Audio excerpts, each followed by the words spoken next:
This week I tried Rust-oleum's Milk Paint, and I was completely surprised by it. So let's dive into this makeover.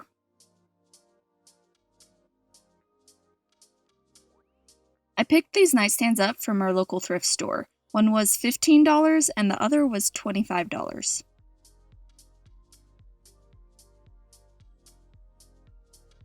But they were around the same height and size, so you know what that means? Yep, I decided then and there that I would make them into a mismatched set of nightstands. Single nightstands are hard to sell, and I can see why.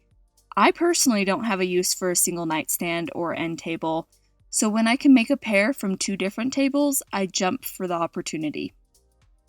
First, I got the tables ready for paint, the same way that I get almost every single piece of furniture ready for paint. We removed the hardware.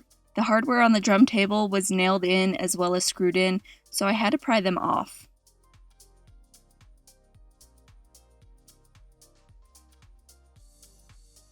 And then I filled in the 3 fake drawer hardware holes.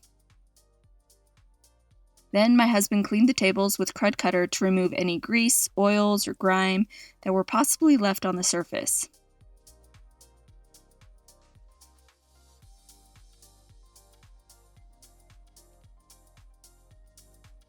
After the hardware hole filler was dry, I sanded it down smooth and level with the wood around it. I also took a couple of minutes to tape off the drawers so I wouldn't get any paint on the sides or inside of each drawer.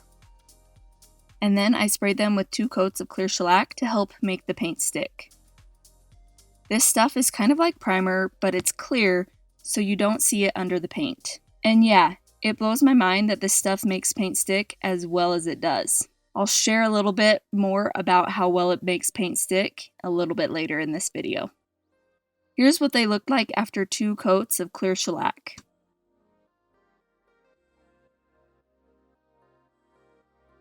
For these tables, I tried the Rust-oluem Milk Paint in the color Eclipse. I used my zebra round paintbrush to brush the paint on everywhere, using the paint straight out of the container.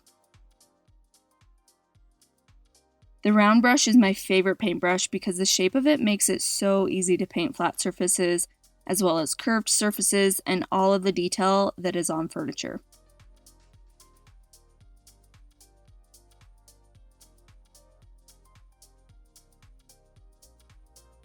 I tried to paint in long brush strokes that went with the wood grain, so it would minimize the brush marks left behind.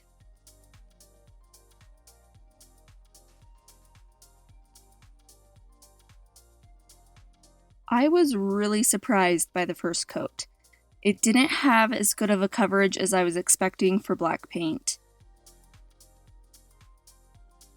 And I guess I shouldn't have been too surprised because it says on the container how you can build it up to an opaque finish. Anyway, this is what it looked like while the first coat of paint was drying. Honestly, I think it might be a really great paint to do a wash with, but that's not the look I was going for. Here's what it looked like when it was completely dry. But when I felt it, I was completely shocked. It felt super gritty and chalky, not smooth at all.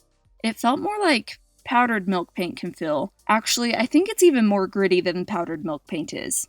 I was expecting this paint to be more like General Finishes milk paint than the real milk paint that comes in a powder.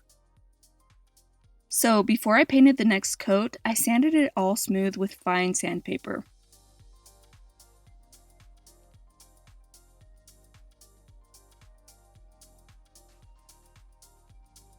And then I mixed the paint more just to make sure that the grittiness wasn't just my user error.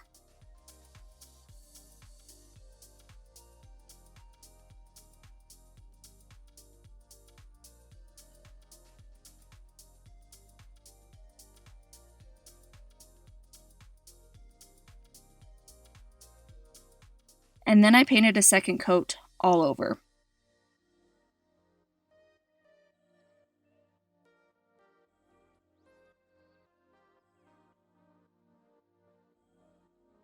Here's what it looked like after the second coat of paint was dry.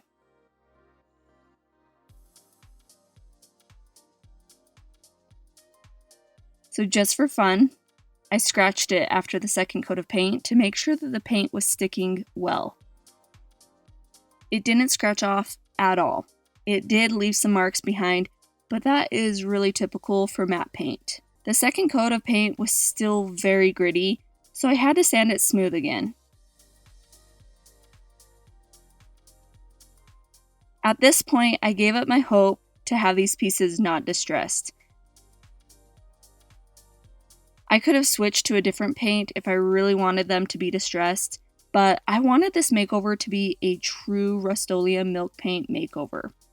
And with how gritty the paint is when it dries, I wouldn't want to not sand it smooth. So after everything was smooth and the dust cleaned off,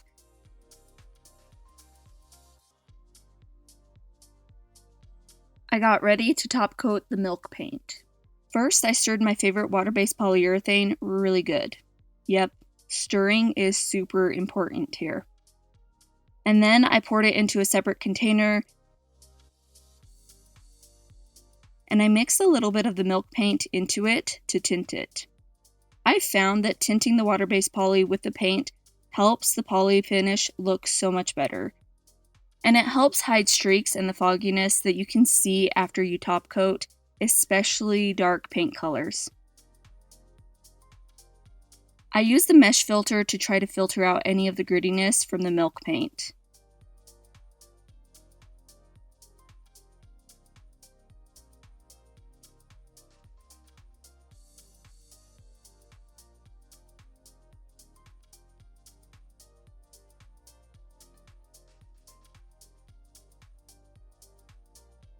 And then I use the tile grout sponge to wipe the poly onto the milk paint.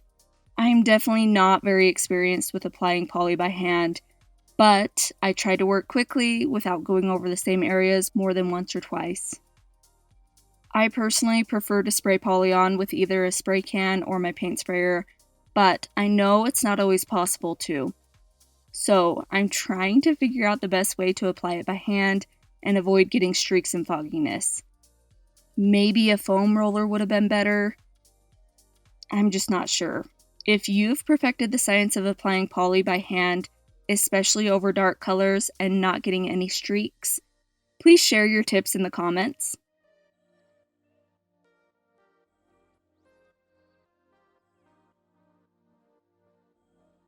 Anyway, after the first coat was dry, here is what the tops looked like in the light.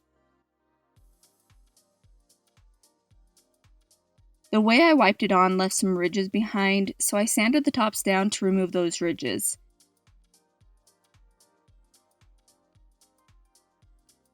And then I applied 2 more coats of poly. Before I share what they look like all finished up, please take a second to hit the like and subscribe buttons.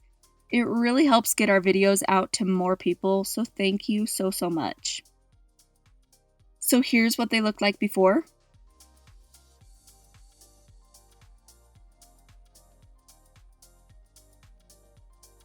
And here's what they look like now. I put the original hardware from the drum table back on both pieces, and I love the traditional look that they give these antique pieces. Overall, I'm really happy with how they turned out. The distressed look is definitely not what I imagined when I started this makeover, but that's the look that you get with this paint. It did even chip a little bit on the top like powdered milk paint does. The paint is so interesting to me. It's kind of a mix between the real powdered Casein milk paint and chalk paint. Anyways, what do you think of this makeover?